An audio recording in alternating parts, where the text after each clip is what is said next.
Isang bagong advocacy song ang handog sa atin ni Mark Bautista. Subalit hindi lamang siya kundi siyam silang artist na nasa likod ng awiting ito. Ang awiting Kaya Mo ay sinulat mismo ng pop balladeer singer na si Mark. Naibahagi rin ni Mark ang mga bago sa kanyang career sa show business. Narito ang report. Bukod sa pagiging aktor at isang magaling na singer, songwriter at composer din si Mark Bautista. Ito ang kanya napatunayan sa mga nakaraang album niya na nakasulat siya ng mga sarili niyang komposisyon. Ilang mga awitin na rin ang kanya napasikat at tunay na minahal ng marami. Subalit sa pagkakataong ito, isang advocacy song naman ang nais iparinig sa atin ni Mark. Ito ay ang awiting Kaya Mo. Actually, dream project ko to na sumulat ng isang kanta na may ibang artist na kakanta. So, ito na nangyari na siya. And after ko ito nasulat, actually, ito yung kasagsagan nung campaign. So, medyo naisip ko siyang isulat. Sana mailabas ko to during the campaign, pero hindi na natuloy. So, siguro ito yung perfect time na nung Independence Day, na-release ko siya.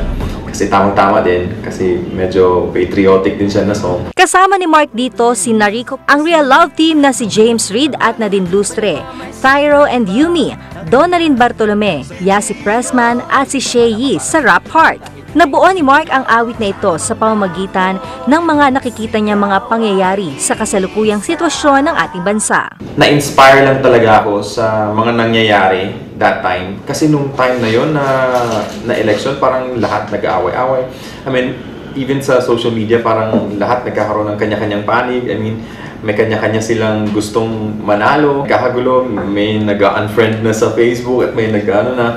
So, ang daming kaguluhan lang na parang, tapos na-realize ko na parang bakit nga ba ganun? Na parang siguro pala, yun pala, na-realize ko na feeling ko may common ground tayo na parang may isang reason kung bakit tayo ganun, na sobrang passionate tayo sa election, sa campaign. Abala na rin si Mark sa pagbuo ng kanyang bagong album at sa pagkakataong ito, nais niya ay isang all-original album na siya mismo ang sumulat ng mga awitin dito. Dream ko rin na magkaroon ng album na puro sinulat ko yung kanta. Nagsulat ako and maraming artists ang kumanta. Sa next na song na gagawin ko, na siguro ako na yung kakanta, solo na kakantahin ko. Abangan nila yung next na gagawin kong song. Kumbaga, for sure, kung gagawa na ako ng album na ganon, na konsepto, na puro sinulat ko yung song, sasama ko itong Kaya Mo, for sure. Malaki rin ang pasasalamat ni Mark dahil may isang bukod tanging istasyon sa Pilipinas na sumusuporta 100% sa OPM.